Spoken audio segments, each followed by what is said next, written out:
Welcome everybody to the first of the year Educate and Elevate. I'm Becky Broderick with the Kankakee County Chamber of Commerce. Educate and Elevate is a partnership between the Manteno Chamber of Commerce and the Kankakee County Chamber of Commerce. Sarah and I are excited to share that we're now also partnering with Kankakee Community College to bring members KCC's continuing education at a discounted rate. We're super excited about this.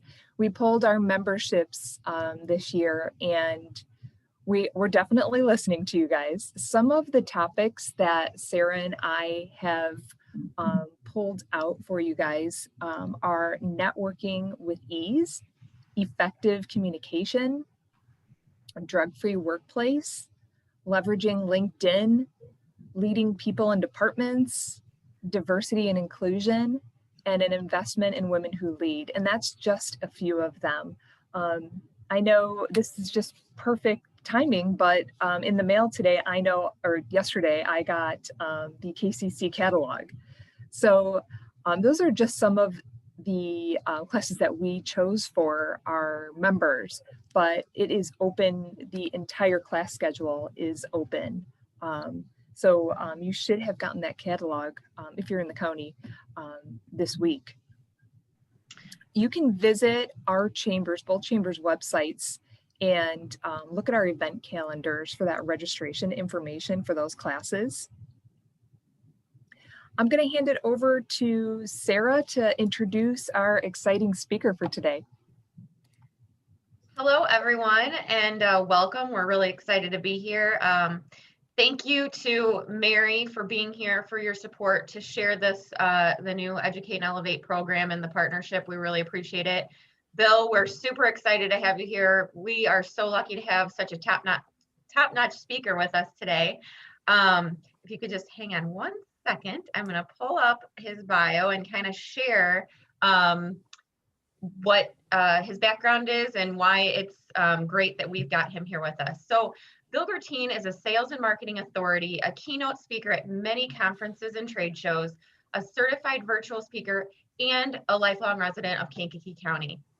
A 1979 graduate of Bishop McNamara High School, Bill's dynamic sales programs are in use at over 100 ticket sales departments of professional sports teams in the US, Canada, and Mexico. He is the author of 2 books on sales and marketing and is Chief Learning Officer at ISBI 360, a virtual training company that provides industry-specific executive education to the business side of sports and entertainment. Please help us welcome Bill Guertin, Chief Enthusiasm Officer. Everyone is in for a treat, and I will hand it off to you, Bill. Thank you so much for being here. Thank you, Sarah. Thank you, Becky. Appreciate have an opportunity to be able to address all of you this morning. I'll be brief, I'll be to the point. I won't waste your time because there's so much to know about the sales and marketing end now as we move into 2021. And there is no silver bullet. I'm sorry if you tuned in to find out what that one thing is that's going to magically skyrocket your sales and you really just bring everybody into the light about what it is that you do and who you are.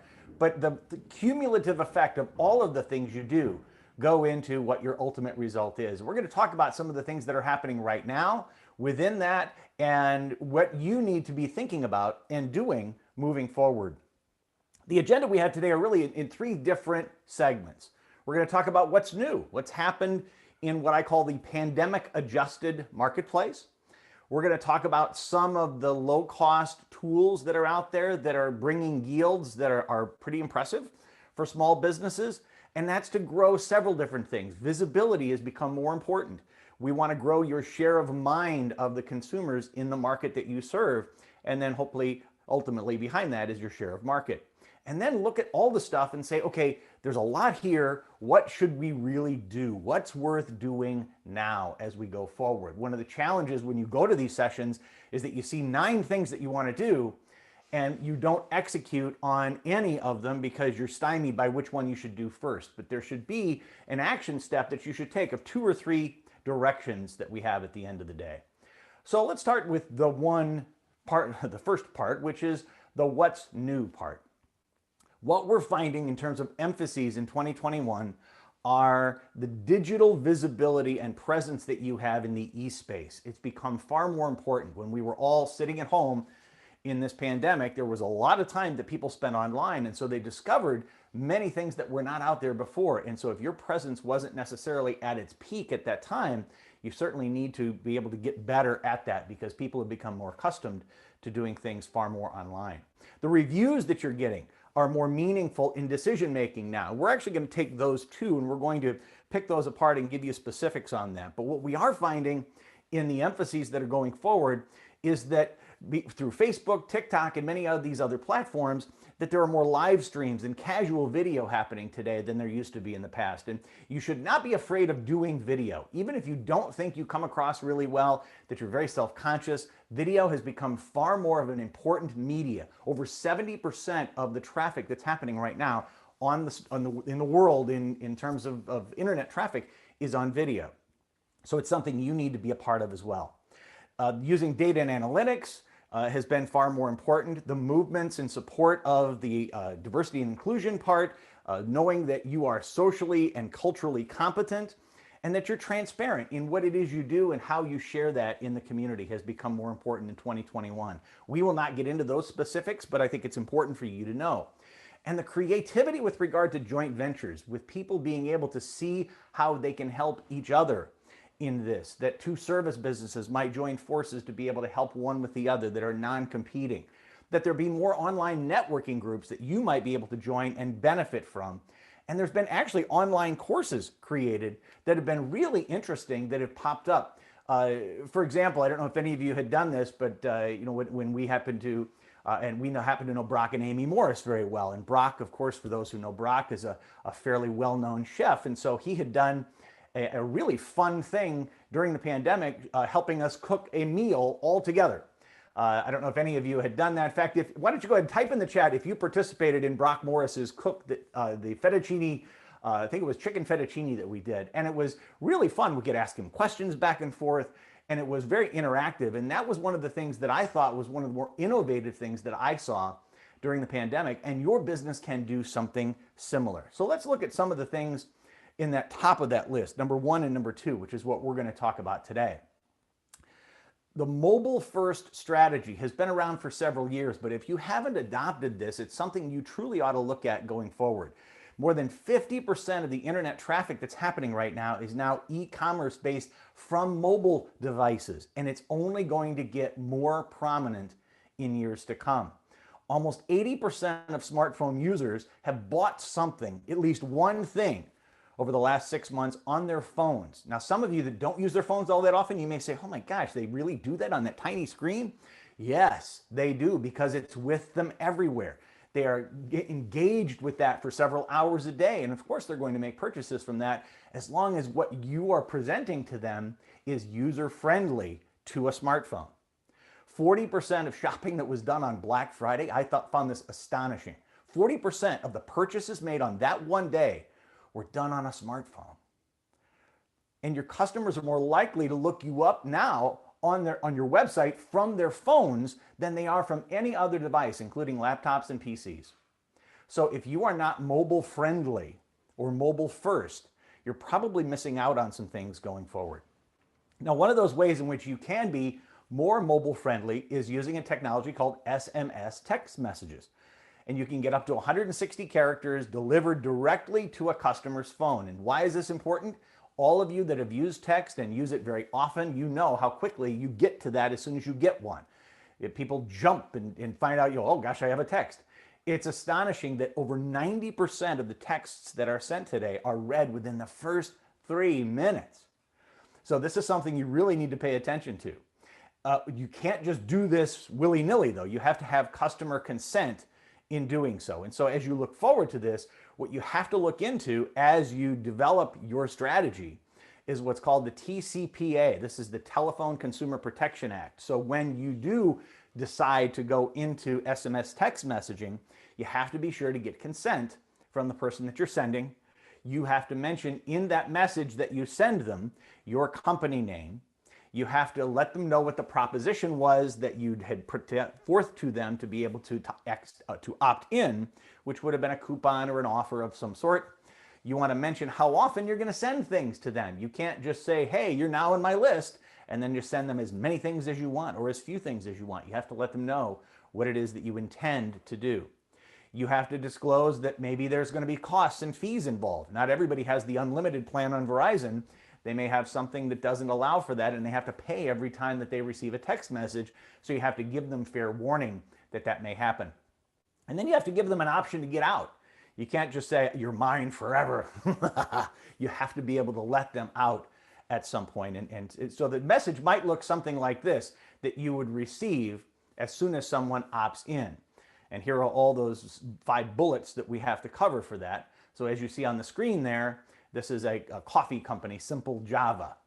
And so what it is that you're going to get is the deal alerts.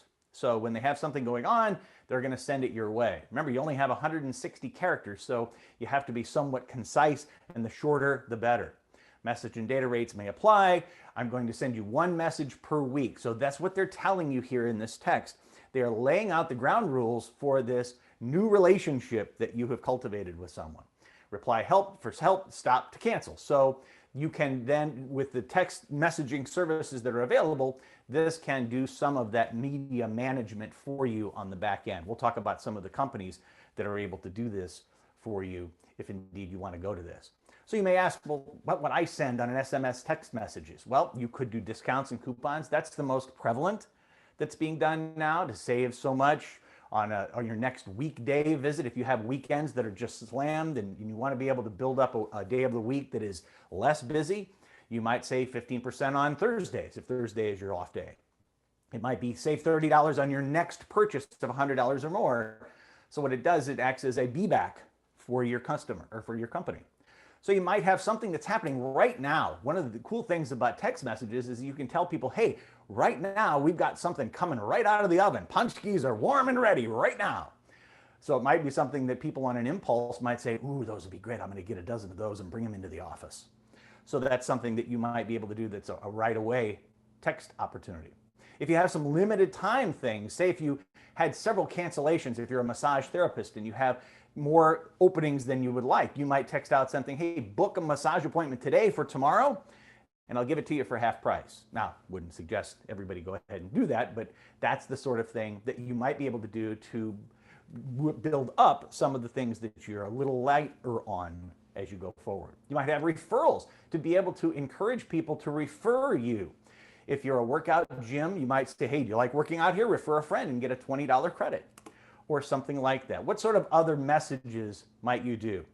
Well, you might re-engage with customers that haven't been around for a while. You might say, hey, it's been a while, we miss you. We hope it's not us. Please let us know what we can do to improve your experience. So these are the kinds of messages that you might send to bring someone back in a gentle way. If you've just bought tires and part of the tire company's pledge is that you have free rotation on those tires, you might send out a text that says, hey, it's time to rotate the tires. It's free, takes 10 minutes, and can increase your tire's life by up to 10%. Click here to schedule. Anyone that has sold someone something with that sort of guarantee, when they do this, they're really showing their genuineness to the customer, saying they're going to back up what it is that they said, because most of us forget to rotate our tires. So this is a great way to use that. So you could update customers on what's new. If you have a personal trainer business and there was a really favorite guy named Randy who went off to school or went off to the military or something, you might say, hey, Randy's back. Book your trainings right now. Call to inquire. Or you might, if you happen to be a church or something that you happen to want to connect with people on a deeper, more spiritual level, you might have some sort of a thought of the week or words of encouragement that you might want to use in a message form. There's some other applications too. You can do surveys via SMS text. You can do contests. Help us name our mascot, and we can do that. So it's kind of a fun thing. If you have a not-for-profit that you're partnering with, you might be able to put out special messages about what you're doing to help that not-for-profit. So there's a lot of ways in which to do that. So you may be asking, well, how do I get people to actually opt in to this? Well, there are some ways in which you can use to be able to do that. You might add a checkbox to the current online ordering form that you have, whether it's on mobile or on your website, saying sign up here for exclusive coupons and offers. My guess is you've probably seen that somewhere, but it might be something that you could add very easily. You might send out an email campaign saying, hey, I now have this. We've got our new inner circle, and you get circle only offers by texting this word to this number. Those text services set that up for you, and you actually lay claim to one of those codes and the 5-digit code that you have. And so much like an internet address, you have the word that's yours and the 5-digit code is yours to keep. So you might offer an instant discount right away or coupon. Save 20% today, become a member of our frequent floaters club from our pool and spa company. So those are the kinds of things that you can do with texts.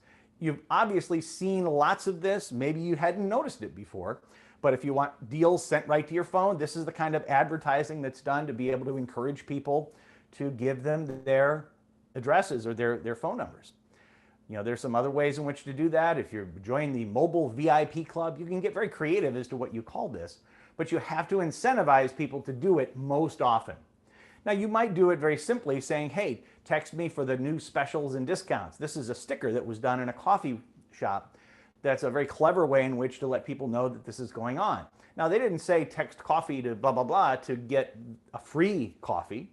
They just said you can sign up for promotional text messages from this particular cafe. So you may not have the offer right away, but you can let people know that you plan on sending it to them when the time comes. So who does this sort of thing? Who can help you along the way? The one that seems to be the small business friendliest in my research has been textedly.com. There are plans that are available from as little as $29, and this one really has pretty basic stuff. There's not a lot of things that you need, no bells and whistles to this. It just works. And so there are different plans that you can have that have different numbers of messages that you're able to send, or different numbers of ability for you to store up to certain numbers of phone numbers. So from $29 to $50 a month, most of these companies offer some sort of 2-week trial, plus or minus. And so you can go in and kind of goof around with it a little bit, see if it's something that you want to move forward on. The other two that I found have been user-friendly on the small business side have been easytexting.com and slicktext.com. But do your own homework, find out what works for you. Just gives you a little bit of an indication as to what might be out there. So let's talk about meaningful consumer customer reviews. All of you may or may not have put a review on or even bothered to look at them, but let's look at the stats so you understand that maybe what you do isn't what the rest of the world is doing. We now know that 90% of customers read a review before they make a purchase, and it's astonishing how much this is going on, that people will believe others they don't even know. In fact, over 75% of people say they trust online reviews as much as somebody they know really well reviewing and recommending a place. So what's interesting is that number changes as people are older. 55 and older actually trust others' recommendations a little bit more than they trust the online reviews from people that they don't know. They typically just tend to be less believing of those they don't know. But almost 100% of people who read reviews also read the responses that you put as a business to that review. So if someone had put in, hey, it was great, I love the punch keys, we brought them into the office, people loved them, that you as a business can actually say, thank you for that review. We really look forward to serving you again in the future, things like that. People read those. So if you're thinking, well, I don't need to respond to those reviews, many people do pay attention to those reviews. So where do people see these things most? 57% of the reviews that are seen are on Google, which surprised me because that's not necessarily where I go, but inevitably maybe that's where I'm sent when I'm asked for a review. On the own website for a business, 40% of those go there, and the additional percentages, and they don't add up to 100% because people might have multiple choices, 20% appeared on both Yelp and on Facebook. And so you may ask, well, geez, how do I get started in the review biz? How do I get going and get people to review me because I haven't had enough reviews? Well, you can encourage and incentivize those reviews by simply asking. Either you or the staff that you have work out a very simple script to say, hey, it would really help us as a small business if you would put a review on Yelp or whatever it is that you have some presence on. You might put up some signage in the store. Yelp gives out these stickers to their customers, and they put this on you might put it on a display rack or a counter, or maybe a display case that you might have. People love us on Yelp. So there's an opportunity for people to join the crowd because, wow, other people join us and they review us on Yelp. You could put things on your website homepage or add a review link to the signature line that you have on your email. So there are a lot of ways in which to make that happen that you may not have thought of before, but you have to be proactive with it. People will generally not put a review up unless, of course, and you've probably experienced this, if they've had a bad experience, and you want to try and avoid some of that as much as you can. So what else can you do to encourage reviews? You can print up, please review us business cards. Here's an example here on the screen. How was your visit? Your feedback helps us to improve the experience for our customers. Simply go to, and they've set this up, reviews.newhope, I'm not sure what that is, but it's at newhoperailroad.com. So thank you. And then be very kind with that. So a little business card that's printed up might help move that along. And you might place one of those business cards inside each of the bags that you have, or have each of your individual associates. Be sure to hand those out to people before they leave the store. Ask for a review on the bottom of the printed receipts that you give people. So there's some real estate there that you might be able to use a little better. If you feel up to this, now this is kind of the advanced technique. If you feel good about recording customers' own reviews, and if you know them well enough, these smartphones that we have allow for a lot of different things, most of which we use often, but not as often do we use the audio recorder on that. And what you might do is just set it down and say, hey, I'm going to record this because I'd like to be able to use some of the notes that we have. But can you tell me a little bit about what you like about what we do? Now, if this person is not too intimidated, they will go off and they'll tell you a little bit more about that. And so you want those raving fans that you have of yours to talk a little bit. And then you just turn off the recorder and say, would you mind if I went ahead and wrote that up and then showed it to you before we posted it? So that you're moving the process forward in a way that's a little more informal and probably gets a more realistic or honest review than someone that might not do it because it just takes time out of their day. So there's a lot of elements to this. How else might you be able to encourage reviews? You can ask for a review while someone's scheduling their next appointment, or immediately after you have fixed something that was wrong or done something spectacular for them because they're feeling good about saying something about you. A review that said, hey, it didn't work out at first, but they really took care of me once I let them know the situation. That can be one of the best reviews you can possibly have. You might send them a personal video, and there's one or two of those services that you may be familiar with. One that I like a lot is called OneMob. It is a video email service, ONEMOB.com. Another is BombBomb, BOMB.com. These are video email services that allow you to put a short video on and send it via email to a customer. Now, you don't want to necessarily, it doesn't take a lot of time to be able to do this. They've made it very easy to do. But if you've ever tried to send a 1-minute video to someone on email, the file is so big and clumsy and cumbersome that it takes forever to be able to do that, and it clogs up people's email boxes. These companies have made it very easy for you to do that. They found a technology that does not clog up someone's inbox. So it's something you might want to look into. So you might take notes, just as we asked somebody to be able to record it on their phones. We'll take notes from somebody who's satisfied and say, can I transcribe what you just said and then use it? So you may not want to use your phone. That might be a little intimidating, but you might just take notes after a conversation and ask them if they can use it. Email asks can also be happening as well. Here is an example of a very simple email ask that you might have. You might say, hey, thanks for choosing us, Bill. We hope you had a great experience with us. If we were on time, on budget, and on point with our workmanship, would you take a moment to let us know? Please share your thoughts with us here, and you actually have a link to that particular place in which you have the reviews available. So there's a lot of pieces that go to this, but you can see that you can really get a lot if you ask. So once you get it, you might say, well, geez, what do I do with this now that I have it? Well, certainly on your website and social media posts are things to be able to do that. You might even make them the subject of social media posts. Got this great review. Thank you to our friend Warren who put this wonderful review up for us. You might use it in traditional ad media. You've seen these before where people are first-person narratives of testimonials they've had of what they've done.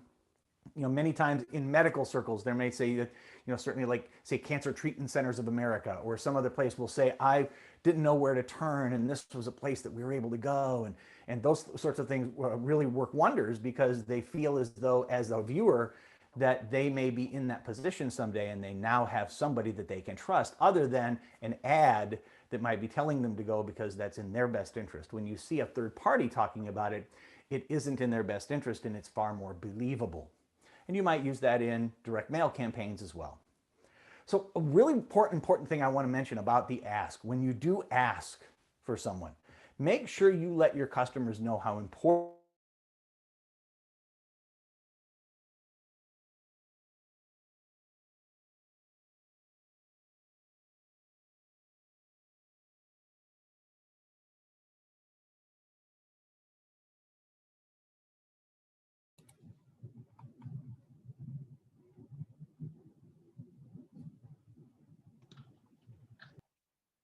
Is Bill frozen for everyone? Yeah, he is for me. Okay. We'll give him a minute here. Maybe he'll come back. If in the meantime, if anybody has heard any important the positive reviews are to you as a small business person. Kind of coming back. If anybody has any aha moments that as they've been listening, go ahead and add them to the chat. I'd love to hear them.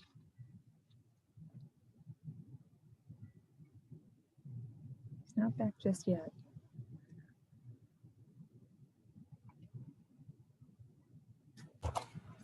Well, that was interesting. Is everybody back? We got you back now. Yes. Did I must have wigged out on you. I think it was you. Yeah, it's all right. I'm so sorry for everybody. So are we there? Did we talk about the ask? Did we talk about these important points here? I think we were just about at the ask. Okay, terrific. Well, this is important that you have to let your customers know how important these positive reviews are going to be to your success. That small businesses really had a far greater impact and people have been much more involved in supporting small business than they ever have before since the pandemic began because they understand how important it is and how interconnected we all are. And so let people know how important it is to you that they give you positive reviews so that they can remain in business for you and with you.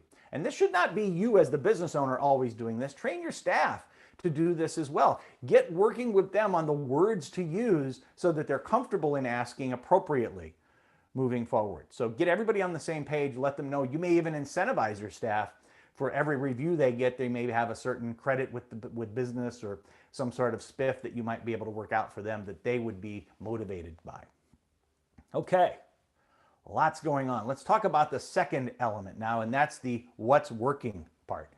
Now, certainly some of the things that we've already talked about are working well, but let's go into some of the things that are happening in small business today that would be good for you to be able to do. These are low cost, high impact sorts of things that you may not be doing enough. You may have started it at one point, but you've decided, I got more important things to do because it didn't get you immediate results.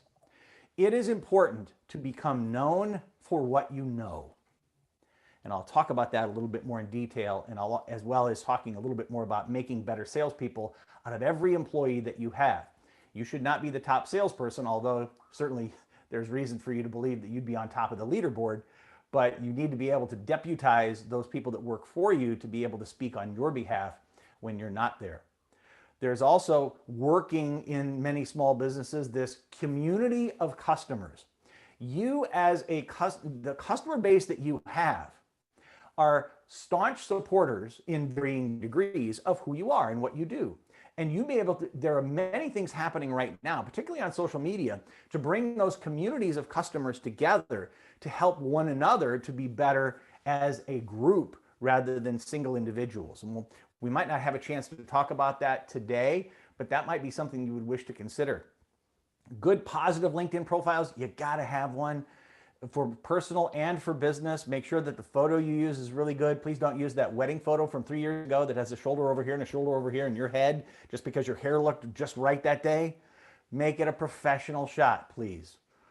Okay? Optimize for voice search. This is coming through, if not at the beginning of the year, then later on in 2021. We're going to find that Siri and Alexa will become far more utilized to search. So for those of you who have smart speakers at home and you use them often, you know how often you ask them questions. So if indeed you have some way in which to move forward with optimizing your business for that, you may wish to look into that with your marketing expert or whoever you may wish to talk to. And then using free search tools. If you have not gone to Google Alerts, I would suggest that you go on and perhaps watch a YouTube video or two about how Google Alerts are being used right now. It's free, and the ability for you then to search the web for certain keywords that can alert you to business opportunities that you can then proactively reach out to, particularly on a larger scale that would be impactful to your business. Well, let's talk about those first two, because it really is the time that we have for today. Becoming known for what you know. Take a moment, either now or later, maybe not now, maybe just after we're done here, to do a Google search on yourself. Put in your name, your town, and your profession. Who shows up? Or what shows up? If you haven't done this in a while, it would be important for you to know how you're being represented in the search engines in an organic way. I mean, many people may know you. You may go to the dry cleaners and go here and there, and they know what business you're in, but do they know how you serve others? And do they know how they might recommend you or actually think of you first if that opportunity should come up for them to need what it is you do? This is the challenge for all of us. Do others know exactly what it is that you do to help them do, be, or have what they want? And the way in which you develop that over time, and you may think that, oh, sure, everybody knows I own the hardware store, but that may not be true. If you want to become known for what you know, you have to be able to be recognized as the expert. And a few ways in which you can do that very simply and inexpensively is to do a series of YouTube videos on the area of expertise that you have. If you're a hardware store, for example, what are the top 10 most frequent questions people ask you all the time? It might be to, how do I get rid of ants? I need to know ants, but I'm worried about my pets. I'm worried about things. So that might be something that I worry about when I go to the hardware. I just made that up. It may be a bad example, but that would be one of the questions that you might have. To do a YouTube video addressing the answers to how to get rid of ants safely without pesticides would be one of those 10 videos that you would ask. And that's the sort of thing you can ask your customers, or you can go on Facebook or LinkedIn and say, hey, what are those questions? What's the burning question you have about hardware that you seem to hear all the time? And then get answers from them to give you the fodder to be able to do these YouTube videos. If you comment on Facebook and LinkedIn posts as an expert, suggesting to people things that they can do to move themselves or their businesses forward, you build credibility then as an expert, and the LinkedIn or Facebook search engines will recognize you more fully as someone who has expertise in that. So it's not unimportant for you to contribute to conversations that others start. But of course, you could start your own conversations too. You could post your own quick tips in those social media channels saying, hey, just a few things you might want to do if you're seeing ants around where you don't want them. And you want to be sure that your dog or cat is safe when you try to get rid of them at the same time. So hopefully you're seeing some of the benefits that might accrue to you in these cases. You might write, for those of you who are good writers, write a series of articles on what you know well that you can post either in social or use and perhaps even send off to several different publications. Some people actually even use those articles as their advertising that they use in print or in their radio or on the outdoor area. Probably not as easy to apply outdoors, but a 60-second radio spot with you talking about an area of expertise that you have can be very, very powerful in creating not only something that people didn't know, say, wow, that's good information, I didn't know that, but also connects you then with that knowledge and makes you that credible expert that they may need in the very near future. You can become a guest on a podcast. If you happen to know what podcasts are, these are really kind of the new up and coming way in which for people to learn about what's going on in the world and understanding what's happening.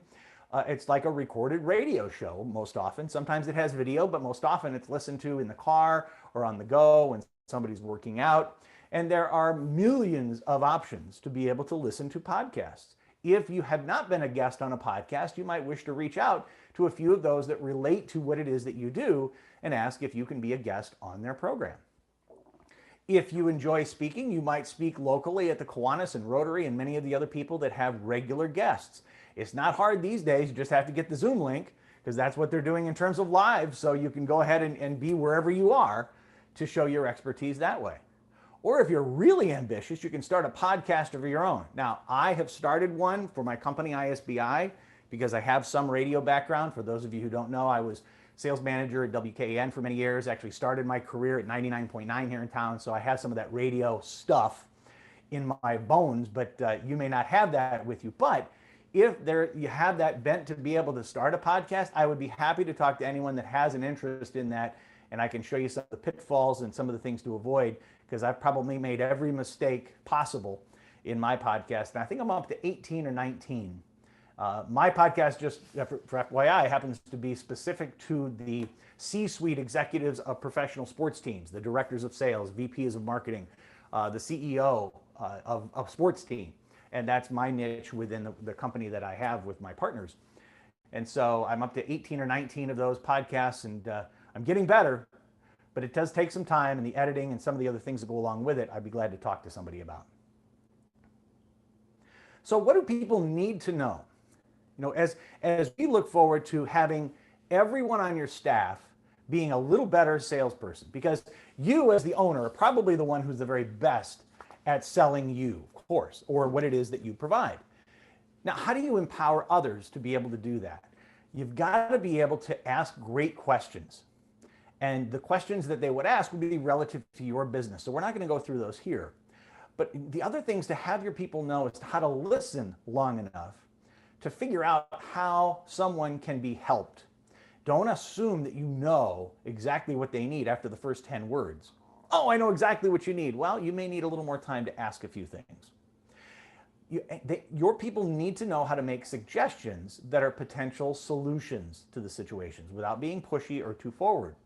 They need to know how to ask for the business politely, and then how to answer objections concisely. And we're going to talk about those last three right here, so that you have at least a few things that you could be able to go and actually use as a part of our session today. I have a system called 3D that I want to share with you that you can suggest a solution in a way that's really very visual for the person that's talking. You may have been sold something, and let's say you went to the hardware store, let's go there again, and you want one of those, you want a crowbar for whatever instance. You've got some ripping up you need to do, and you didn't have one in your car, and you just need a crowbar for some demolition purposes. And someone might come in and say, yeah, I need a crowbar. So, oh, I know where, right there, no problem. Well, if they don't ask, like, what are you using it for, or whatever, they don't know some of the different, because if there are 12 different crowbars, they're not quite sure which one would be the best. So here is the 3D formula that you can easily train your people on. If you have a particular crowbar in your hand, there are three elements you do. You want to state the benefit of that thing, then use the words, what that means to you is, and then here's the really valuable part. For example, let's say, ... So I've put together an example for you, and this happens to be something very timely and topical. Let's say someone was in the market for one of these UV light things that kills 99% of viruses in your home or your business, okay? Let's talk about that. So someone might be representing that product and using this 3D system. They might talk like this. Hold on a second, let me take that and hang it up. Should always do that as you're doing your presentations. With this UV blaster light system in your home, it will disinfect each room and kill up to 99% of the germs and viruses in a 36-foot circle in just 60 seconds. Whoa. Now we're going to put the what that means to you in. What that means to you is that your family will enjoy the safest home environment possible against all viruses, including COVID-19 and its new, more transmissible strains.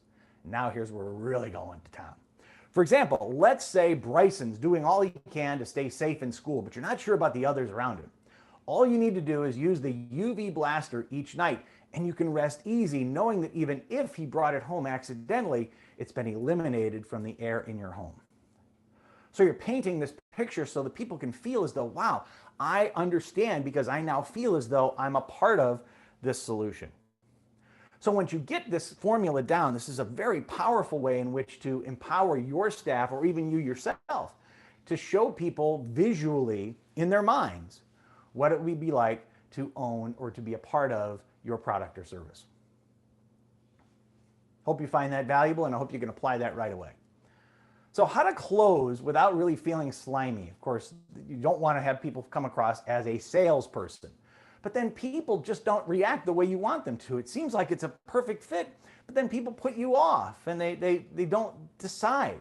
This is a problem in our society at large. There are all kinds of what are now known as chronic procrastinators. People who study this have told us that up to 20% of the American population could be classified as chronic procrastinators to their detriment. And maybe you or someone you know has this issue where they wait to the last minute. They're filing their taxes on April 15th. They're buying Christmas presents on December 24th. They're waiting to the last minute to get their car fixed or to go to the dentist. This is how people live, and they live on almost in a state of emergency all the time. Now, we're not going to change people necessarily, but we have to understand that this is how people are, and we need to sometimes help them see the benefits of a yes decision. And this method helps a lot. This is called agreeing on the small stuff. There's 3 elements to this as well. We start by saying, can we both agree that?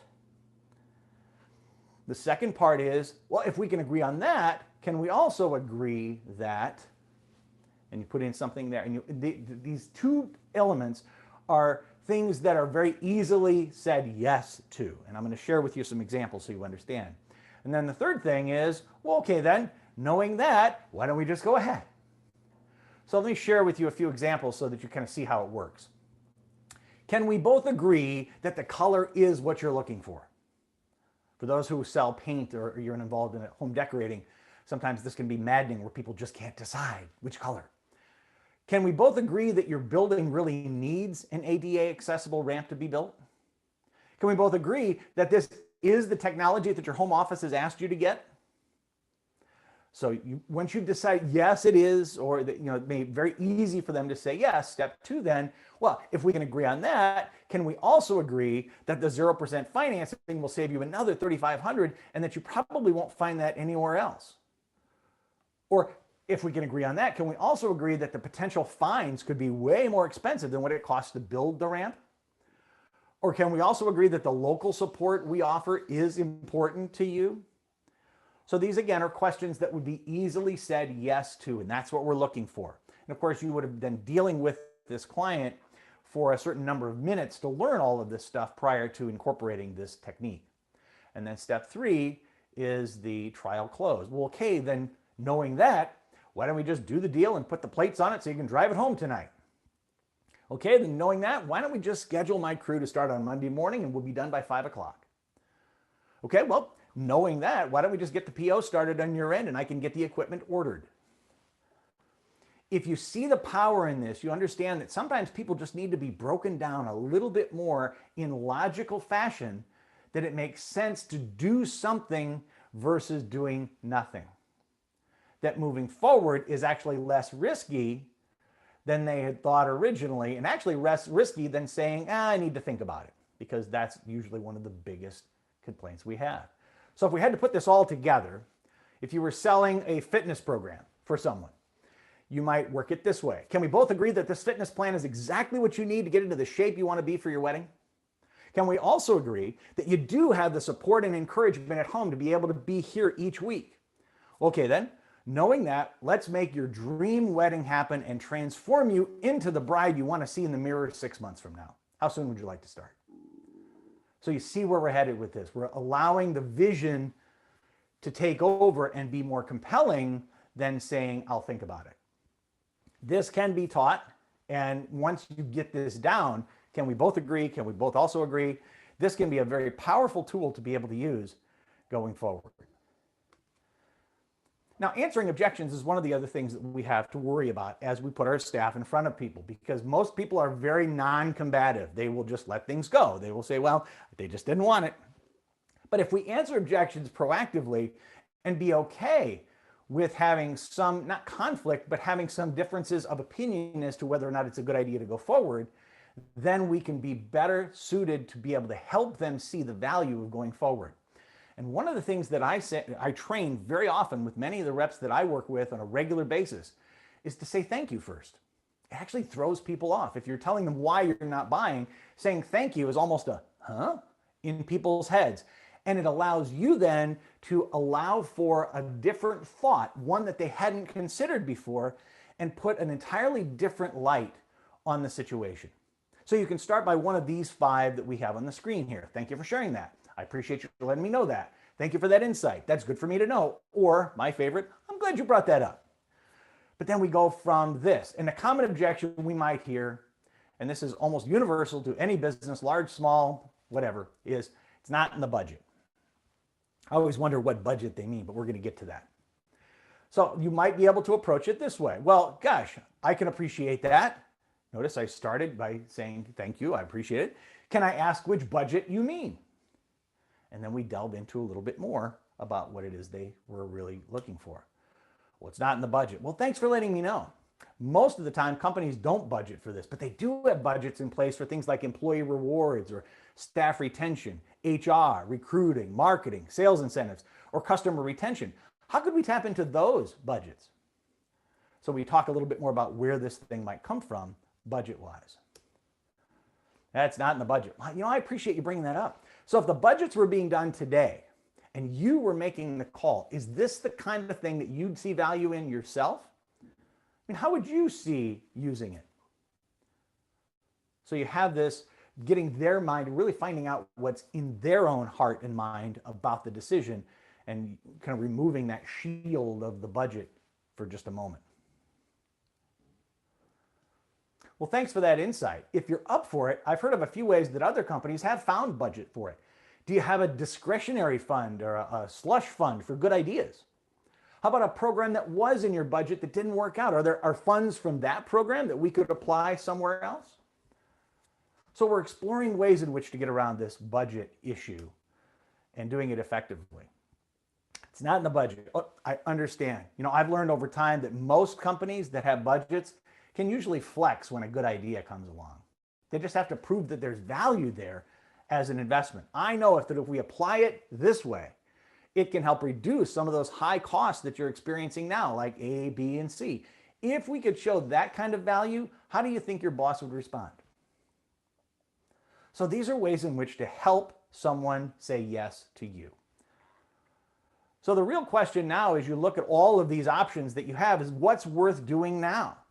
Well, I think it's very important as we go forward to get clear as to what your real value proposition is, what it is that you sell, and eliminating this fear-based language that most people use. And certainly other things that you might do right now is have a little more conversation on LinkedIn, post in some groups that you might be in LinkedIn, and do a little bit more video right away. Those are low-cost ways to get started. But I want to talk a little bit about getting clear on what you sell. That you're selling outcomes, not products. If you're in the pool and spa business, you're not selling walls and a pool and ladders and filters and things like that. You're selling relaxation, family time, enjoyment of that leisure moment that will never come again in the lives of your family and your children. Those are the kinds of things you want to talk about when you talk about marketing who you are. Sell solutions, not stuff. If you're the local answer to a problem that someone has locally, sell that solution versus how someone might choose to solve that problem online on Amazon or something else. Why is it better to solve that problem here locally? What are the opportunities of a local purchase that isn't an expense? How is this the purchase of your item or your service enhance someone's life? How does it save money in the long run? How does it help others to have a higher quality of life? Those are the kinds of things that you need to get clear on yourself.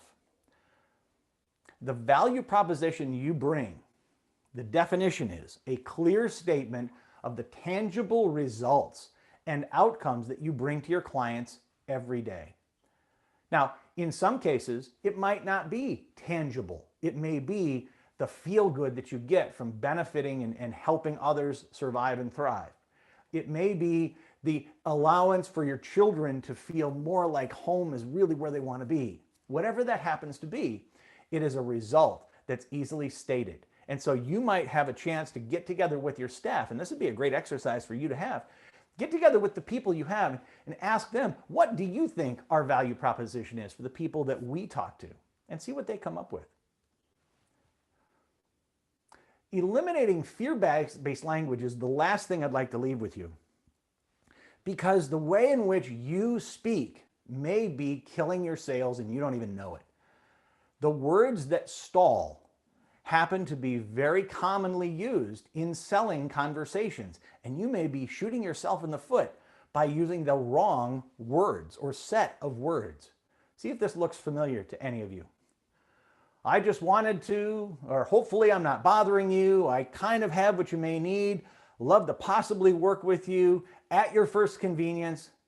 If you look at all those red words there, those are things that stall and put things off and are probably costing you money, because not only are you not able to make that sale, but others are not able to complete what it is they really came to you to do in the first place. So how do you replace those? These fear-based words, just and hopefully and hopefully, possibly, maybe, at your first convenience, need to be replaced. And what it was a really good idea for you to do is to, if you're on the phone with someone, typically that's what you want to be able to do, because you want to record just one way of the conversation. You want to try and avoid recording both people, because that's illegal. But record yourself, either on a Zoom call or something else, and listen to how many times you say these words, and how often you may think that what you're doing is subliminally giving people a reason to put off a decision to go forward with you.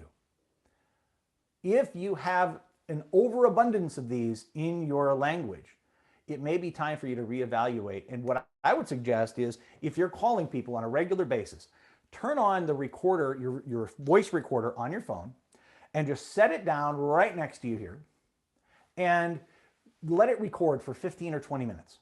Turn it off, and then after the day is done, plug it in and actually listen to yourself. Give yourself some space between the time in which you record yourself and the time in which you're actually listening to it, several hours if you can.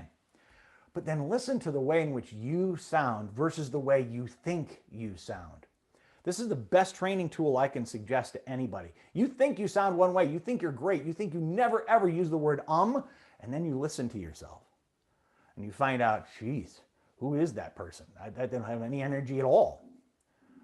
So those are the kinds of things that I might suggest long-term that can help from a good perspective. And I'm going to end and see if there are any questions here. I'm happy to take those. But certainly, Becky, Sarah, if there are any questions that we might want to read from the place there that you've got, the chat area. I don't have a big vision of that here, but if anyone has a question, you're welcome to type it in, and we'll see what we can't do in the last few minutes here. Yeah, go ahead and add any of your questions in there. I can see that, so I'll ask those. But I just love the very specific steps and even the company suggestions to start making these marketing tactics working. I think Sarah would agree with me too, because we were chatting about it.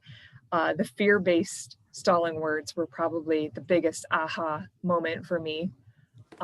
Anybody else have any questions? For any of you that heard yourself, yeah, it's really hard to hear that stuff knowing that you've been probably doing it for years and you had no idea.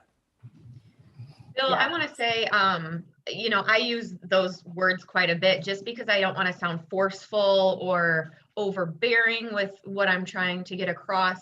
Is there an example of how to approach a situation like this without using these words? What's kind of your go-to approach? Yes. Yeah, I have a list of choice words to use that move a conversation forward. In fact, if anyone would like to be able to have that, I'm happy to send that your way. In fact, I'll put this up on the screen. If you want to send me an email at bill@the800poundgorilla.com, I will send you the list of words to use in place of the fear-based words. I love that. Awesome. Thank you so much. You bet. And yes, yeah, in fact, if you would like to go ahead and put that in the chat right now, if anyone here wants that list, please leave me your email in the chat and I will get a printout of the chat and we'll be able to make that happen. Hi, Bill, this is Mary. I had a quick question for you. Could you tell me the names again of the companies that will convert a video email for you? You mentioned two companies. I didn't get them written down. I did. Yeah, OneMob, ONEMOB.com is a company that I actually have a personal relationship with the owner. He does a great job at what he does. He has several big clients and many, many others that are very small in a small business sense to do what they do with email video marketing, where you actually can shoot a short video and move it on. The second company is BombBomb, BOMB.com. I think they're running out of good names, but it's memorable and it worked out. So that's another very similar in nature. They've actually done a very good job in the niche that they have multiple niches, but one of the ones they've really done a nice job in penetrating is auto dealership sales reps who send out messages after someone's taken a test drive or something like that. You may have even received one of those. I know that three of those people here in town actually have an account with BombBomb. Wonderful. Thank you. You bet. Awesome. Some of the aha moments coming in. Nicole Jenkins' aha moment was the 10-question video to put on YouTube. So simple. Cool. But you can be the expert. You can be the one that makes it happen. In fact, for those who are here on the call today, we'd love to know, what is the aha moment that you took away today that you'll be incorporating moving forward that would be valuable to your business after having been here for the short time we had together? Yeah, and it looks like Liz said, I love the point about finding the things we agree on when closing the sale. I found that very helpful as well. Like, just that's the 3 steps of closing the sale. Yeah. And figuring out the Great. objections in advance and then having answers ready for those, that's huge. Everybody here on the call, and thank you for bringing that up. You all here on the call know what your top 5 objections are. You hear them all the time. Yet we don't prepare our staff to be able to address those in a way that if you weren't there, they could do it competently. It's a great exercise for you to have in a sales meeting or a Zoom meeting, whatever you're doing these days, to be able to just map out how people should respond when they hear that. And it should not be a combative, well, my boss told me this. No, it should be more ask-oriented than tell-oriented, because we don't want to get into a shouting match with anybody that has an objection, because there is only one loser in that, and it is you. Right. I also challenge everybody to figure out, if not right after this call, what your unique value proposition is. And some people may think it's really easy. Well, I sell hammers at hardware. No. You sell solutions that benefit people's lives in ways that are innumerable. You are the answer man, or whatever that happens to be in your world. So understand that you are far more valuable to those you serve or have not served yet than you may. Awesome. And once you figure that out, I would love to hear those at our networking events. Networking events are a great way to, once you figured out what your unique value proposition is, saying it over and over and over again. Right. So yeah, do we have any other? If you need to draw on inspiration from others, that's an okay thing too. Look around at some competitors in non-competing markets. Find out what they're saying about themselves. It's not copying, it's creative emulation. I love it. So just for the sake of time, we are going to wrap things up. I do want to thank Bill once again. This has been so incredible. I mean, I think we've been able to come away with a lot of things that we can put into action immediately after this call. So that's great, especially at the kickoff of the new year. I do want to reiterate our Educate and Elevate partnership with KCC and the Kankakee County Chamber and the Manteno Chambers. I want to share my screen and show you that flyer of the educational events that are coming up. So just as a reminder, this is a partnership between the community college and the chambers. The workshops will be offered every month to help elevate you and your employees to the next level. So you can register for these events on both the Manteno Chamber website and the Kankakee County Chamber website. We have all of the programs that we've chosen, the chamber has chosen to encourage you to attend. However, all chamber members of both chambers get a 20% off discount to any of the continuing education courses. So kudos to KCC for working with the chambers and really trying to get the businesses the education that they need. So in February, next month starts right away. We've got several events that we've chosen, but again, you can choose any continuing education course that fits your need. And again, 20% off. You can register at both Manteno Chamber and the Kankakee County Chamber, or you can really go directly to the KCC website. But you'll have to put a special code in, as you can see here, Chamber 20 when registering. So Mary, did I hit on everything there? Is there anything you would like to add on the Educate and Elevate partnership? Sure. One is that we're always looking for new topics. So our courses change, with the seasons, I guess, if you will. So if there's a topic that you don't see, or if you're experiencing something that you would like your staff to learn, such as additional sales training with Bill, let us know that so that we can work on getting that, on the schedule for you. We're happy to help. We're here for you.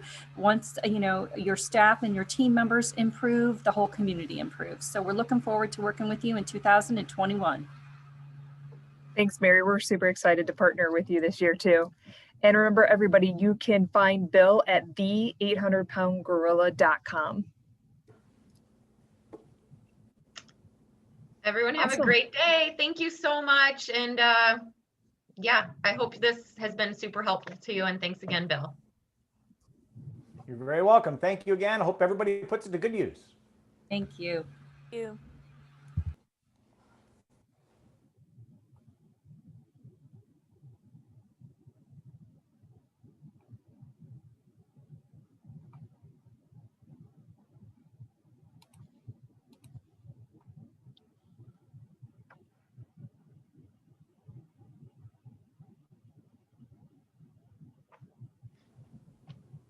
So did we do okay? I thought it was fantastic. Thank you, Bill. I mean, oh my gosh, there's so many great things here. I was like ferociously taking notes. Me too. I've got a ton of notes. People are already texting me, great job. So yeah.